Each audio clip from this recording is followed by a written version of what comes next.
नमस्कार मित्रांनो, मी एक AI आधारित जीएसटी सल्लागार आहे। जीएसटी मध्ये ई इनव्हॉइसिंगची वैशिष्ट्ये, उपयुक्तता आणि ई इनव्हॉइसिंग कसे जनरेट करायचे हे सांगून मी तुमची मदत करणार आहे। ई इनव्हॉइसिंग किंवा इलेक्ट्रॉनिक इनव्हॉइसिंग एक अशी प्रणाली आहे ज्यात करदात्यांद्वारे इनव्हॉइस तयार केले जातात आणि त्याची माहिती निर्दिष्ट इनव्हॉइस रजिस्ट्रेशन पोर्टल IRP वर दिली जाते। जेव्हा एखादे इनव्हॉइस यशस्वीपणे प्रमाणित होते तेव्हा IRP द्वारे एक विशिष्ट इनव्हॉइस रेफरन्स नंबर IRN उत्पन्न होतो। IRN बरोबर प्रत्येक इनव्हॉइस डिजिटल, हस्ताक्षरित आणि QR कोडने चिन्हित होते। यामुळे एक समान संरचित डिजिटल रूपात पुरवठादार आणि खरेदी करणारे यांच्यात इनव्हॉइस डेटाचे विना अडथळा आदान प्रदान सुनिश्चित होते। ई इनव्हॉइस 1 ऑक्टोबर 2020 पासून 500 कोटी रुपयांपेक्षा जास्त वार्षिक एकूण उलाढाल असणाऱ्या करदात्यांसाठी लागू केली होती। या लिमिटला चरणबद्ध पद्धतीने कमी करून वर्तमानात 5 कोटीपेक्षा जास्त वार्षिक एकूण उलाढाल असणाऱ्या करदात्यांपर्यंत केले आहे। ई इनव्हॉइसिंगच्या अंतर्गत इनव्हॉइसेस, क्रेडिट नोट्स आणि डेबिट नोट्स सामील आहेत। या कागदपत्रांची माहिती देणे आवश्यक आहे जेव्हा ही B2B ट्रान्झॅक्शन्स किंवा निर्यातीसाठी जारी केली जातात। वर्तमानात ई इनव्हॉइसिंगच्या अंतर्गत सप्लाईजचे प्रकारात सामील आहेत: नोंदणी केलेल्या व्यक्तींना पुरवठा, विशेष आर्थिक क्षेत्राला पुरवठा, निर्यात, डीम्ड निर्यात।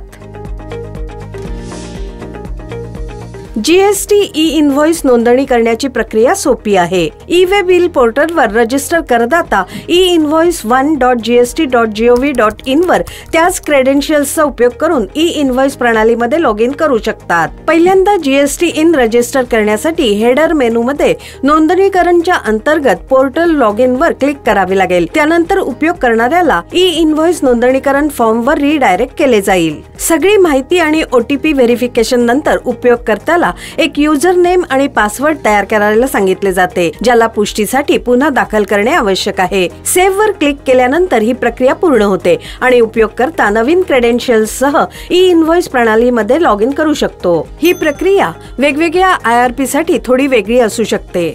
एकदा IRP वर रजिस्टर झाल्यावर तुम्ही तुमचे इनव्हॉइसेस IRP वर मॅन्युअली अपलोड करू शकता आणि तुमच्या IT सिस्टीमला ई इनव्हॉइस सिस्टीमच्या API बरोबर एकीकृत करू शकता, ज्याने IRN कोणत्याही मॅन्युअल हस्तक्षेपाशिवाय तयार केले जाऊ शकेल। एखाद्याला त्याच्या शाखेद्वारे ई इनव्हॉइस उत्पन्न करायचे असल्यास फॉलो करायच्या प्रक्रियेवर लक्ष देऊ।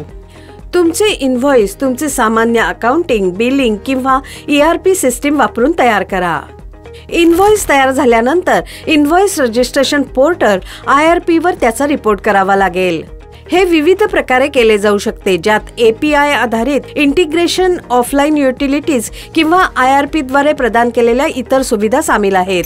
IRP तुमच्या इनव्हॉइसला एक विशिष्ट IRN देते, यावर डिजिटल स्वाक्षरी आणि एक QR कोड घालते। आता हे इनव्हॉइस पुरवठादाराद्वारे प्राप्तकर्त्याला जारी केले जाऊ शकते। ई इनव्हॉइसिंगला सुविधाजनक बनवण्यासाठी GSTN ने JSON फॉर्मॅटमध्ये एक स्टँडर्ड ई इनव्हॉइस डॉक्युमेंट विकसित केले आहे, ज्याला स्कीमा नावाने ओळखले जाते। हे फॉर्मॅट सुनिश्चित करते की ई इनव्हॉइस मशीनद्वारे वाचता येणारे आणि इंटरऑपरेबल असावे, ज्याने टॅली, SAP आणि इतर सिस्टीम सहजतेने वाचू, समजू आणि प्रोसेस करू शकतील।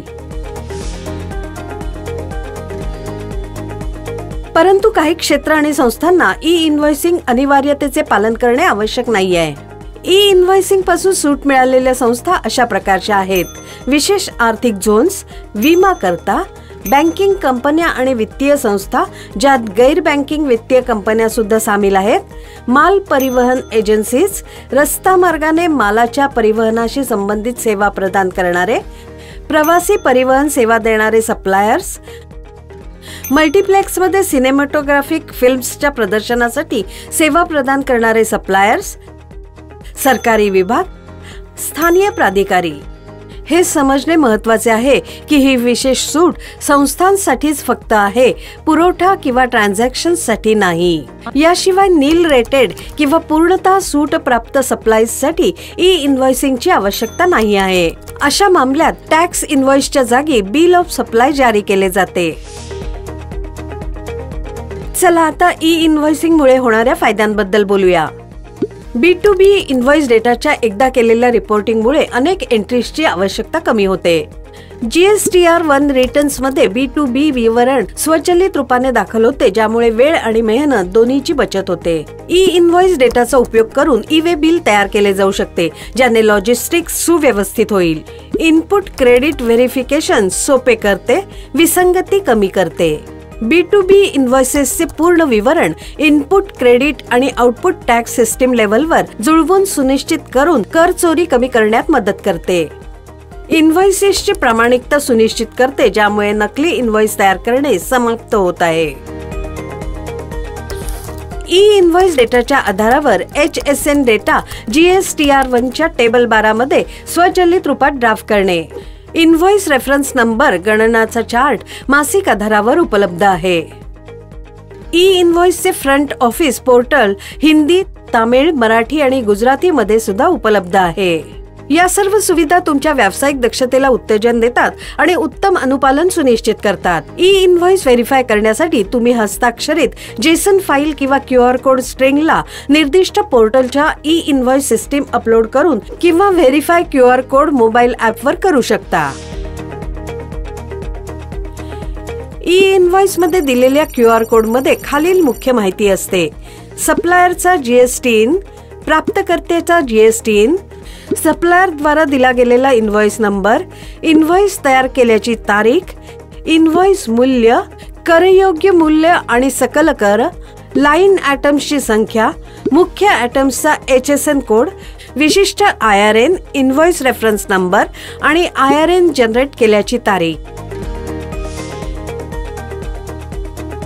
ई इन्व्हॉइस मध्ये संशोधन फक्त IRP वर नाही केले जाऊ शकत. IRP ला सूचित केलेल्या इन्व्हॉइस विवरणामध्ये काहीही परिवर्तन GST पोर्टलवर GSTR1 दाखल करायच्या वेळी अवश्य केले गेले पाहिजे. जर GSTR1 आधीच दाखल केले आहे तर GSTच्या अंतर्गत दिलेल्या संशोधन प्रक्रियेचा उपयोग करून संशोधन केले जाऊ शकते, परंतु या परिवर्तनाची माहिती योग्य अधिकाऱ्याला पाठवली जाईल. ई इन्व्हॉइस काही प्रतिबंधासह रद्द करणे शक्य आहे. रद्द करण्याचा अनुरोध कॅन्सल API च्या माध्यमाने इन्व्हॉइसची माहिती IRP ला दिली गेल्यानंतर 24 तासाच्या आत सुरू केला जाऊ शकतो. जर संबंधित ई-वे प्रक्रिया सक्रिय असेल किंवा ट्रान्झिटच्या दरम्यान एखाद्या अधिकाऱ्यांनी व्हेरीफाय केले असेल तर IRN रद्द करण्याची परवानगी दिली जाणार नाही. IRNच्या मामल्यात स्टेटस GSTR1 मध्ये सुद्धा अपडेट केले पाहिजे. GSTच्या अंतर्गत ई इन्व्हॉइसिंग व्यवसायांद्वारे त्यांचे इन्व्हॉइसिंग सांभाळण्याच्या पद्धतीमध्ये बदल होत आहे, ज्याने डिजिटल दक्षता आणि पारदर्शकता यांचे एक नवे युग सुरू होत आहे. या प्रणालीला समजून घेऊन आणि स्वीकारून व्यवसाय सुव्यवस्थित चालवण्याचा लाभ घेत अनुपालन सुनिश्चित करू शकतो. जाणकार बना, अनुपालन करा आणि GSTच्या डिजिटल क्रांतीला स्वीकारा.